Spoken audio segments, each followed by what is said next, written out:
Halo, Assalamualaikum warahmatullahi wabarakatuh. Kami dari kelompok 5 dari kelas MP01 ADM. Di sini kami akan mempresentasikan mengenai proses pengambilan sebuah keputusan. Baik, sebelum lanjut ke materi, di sini saya akan memperkenalkan diri terlebih dahulu.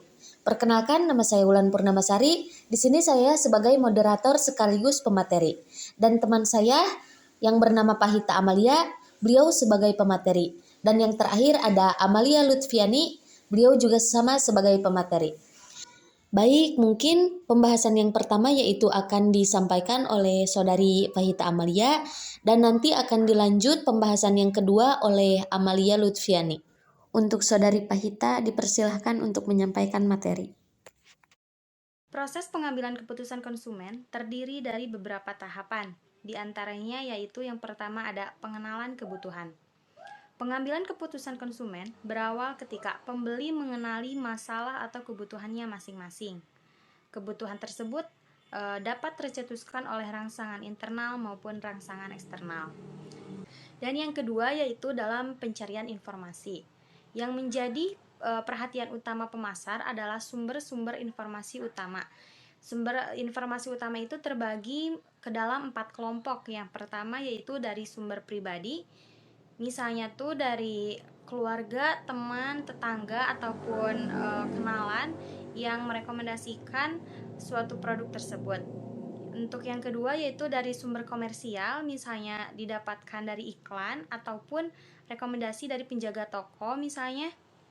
Dan yang ketiga ada dari sumber publik, misalnya dari media massa, organisasi yang berhubungan dengan kebutuhannya tersebut.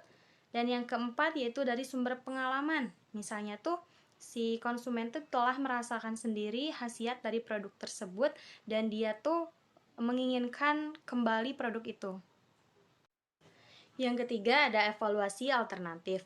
Beberapa konsep dasar akan membantu kita memahami proses evaluasi konsumen dalam mengambil keputusannya.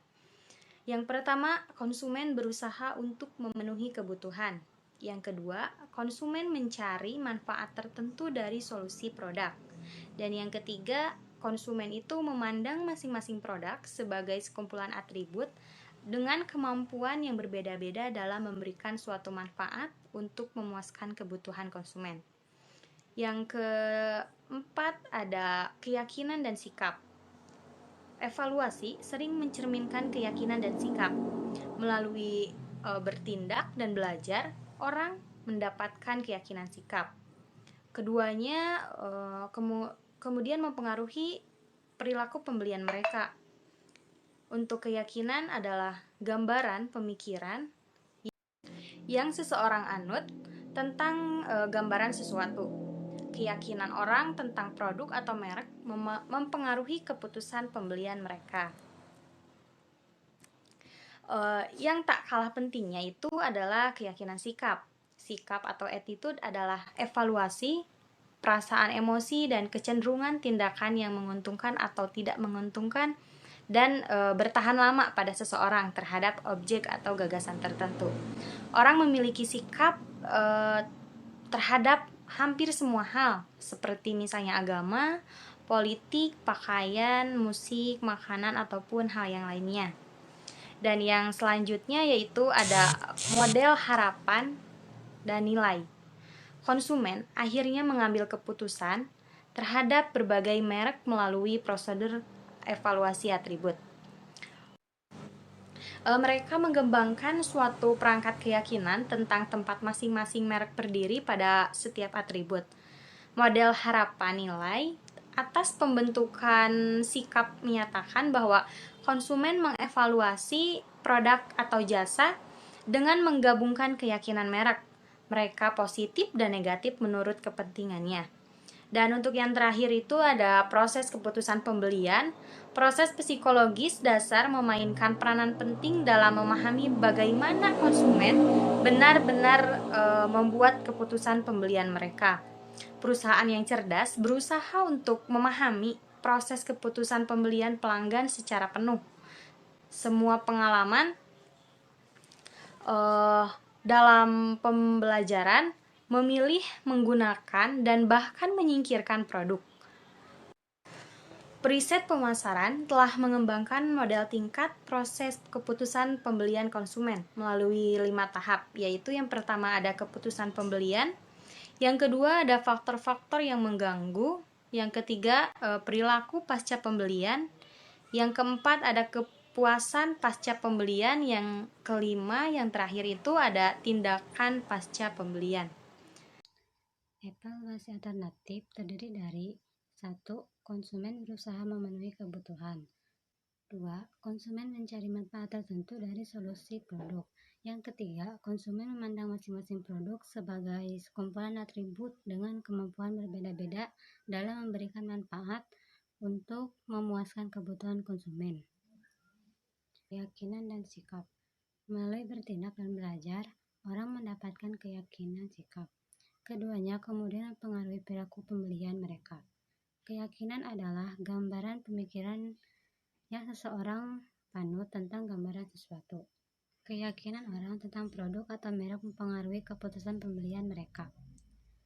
Selanjutnya ada model harapan nilai. Konsumen akhirnya mengambil sikap atau keputusan preferensi terhadap berbagai merek melalui prosedur evaluasi atribut. Selanjutnya ada proses keputusan pembelian.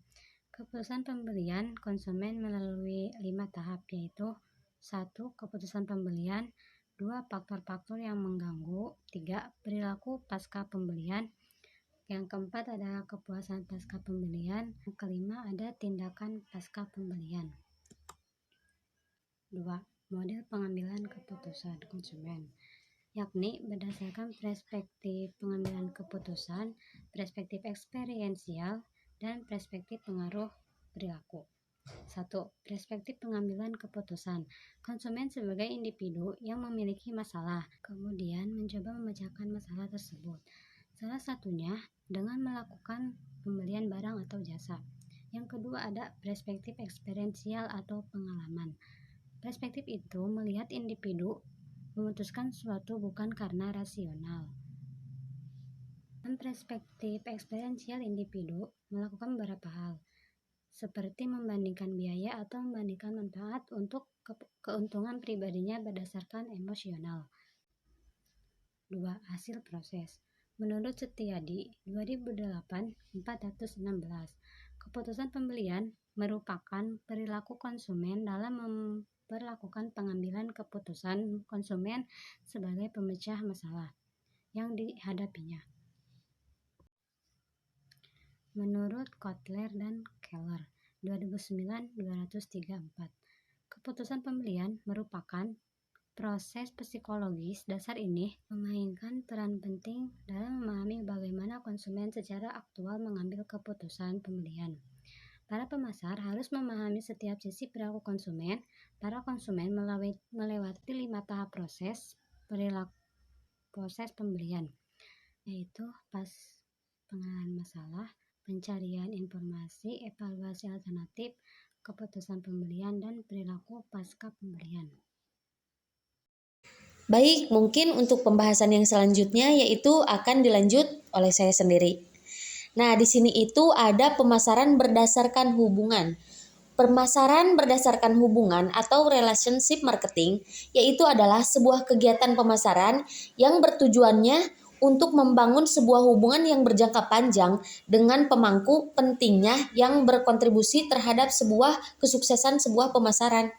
Tujuannya yaitu adalah untuk memastikan nilai jangka panjang dan untuk menghasilkan kepuasan para pelanggan yang bisa dibilang bertahan lama. Hal ini dilakukan dengan membuat mereka merasa nyaman terlebih dahulu tentang bagaimana sebuah perusahaan melakukan bisnis dengan mereka dan dengan memberi mereka semacam koneksi pribadi ke bisnis. Baik, yang selanjutnya juga di sini terdapat ada 4 unsur utama untuk pemasaran hubungan.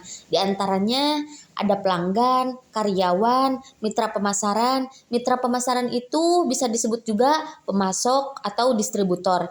Dan yang terakhir ada anggota komunitas keuangan atau bisa disebut juga sebagai investor. Nah, dan di sini juga ada hasil akhir atau aset perusahaan yang unik yang disebut juga sebagai jaringan pemasaran. Dan jaringan pemasaran tersebut terdiri dari perusahaan dan pemangku kepentingan pendukungnya seperti pelanggan, karyawan, pemasok, distributor, retail, dan lain sebagainya. Nah, untuk yang terakhir di sini juga terdapat karakteristik. Ada sejumlah karakteristik yang membingkai pemasaran hubungan, di antaranya itu yang pertama ada fokus utama pada perhatian pelanggan. Yang kedua ada orientasi terhadap manfaat produk daripada fitur produk. Yang ketiga ada penekanan pada komitmen dan kontak dengan pelanggan. Yang keempat, adopsi pendekatan kualitas total. Yang kelima, pengembangan hubungan yang berkelanjutan dengan pelanggan. Yang keenam, penyebaran karyawan di berbagai tingkatan untuk mempertahankan sebuah kontak. Dan yang terakhir ada pemberdayaan pelanggan utama, penekanan pada kepercayaan dan kejujuran. Jadi dapat disimpulkan dari materi yang telah tadi kami sampaikan, yaitu mengenai proses pengambilan keputusan. Jadi kesimpulannya itu adalah pengambilan keputusan dalam sebuah perusahaan merupakan hal yang sangat-sangat penting bagi kemajuan sebuah perusahaan tersebut. Dalam mengambil sebuah keputusan juga diperlukan ketepatan dalam menganalisis masalah, menetapkan tujuan, mengidentifikasi alternatif yang ada, dan mengevaluasinya. Di dalam sebuah perusahaan, mungkin yang namanya masalah itu sudah tidak asing lagi. Bahkan di semua perusahaan manapun, mungkin masalah itu sudah menjadi tantangan bagi setiap karyawan dan pemimpin perusahaan tersebut. Adanya sebuah masalah dalam perusahaan bukan berarti perusahaan tersebut itu memiliki kualitas yang sangat buruk. Bahkan dengan adanya masalah dalam sebuah perusahaan tersebut,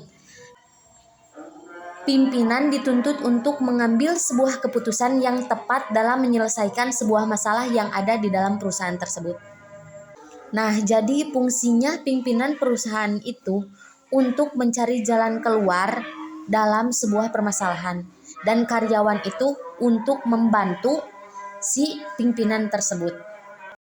Mungkin presentasi dari kelompok kami dicukupkan sekian. Mudah-mudahan bermanfaat, dan kami mau minta maaf yang sebesar-besarnya apabila banyak kekurangan dan banyak kesalahan. Dan jangan lupa buat kalian untuk like, komen, dan share ya. Billahi taufiq wal hidayah. Wassalamualaikum warahmatullahi wabarakatuh.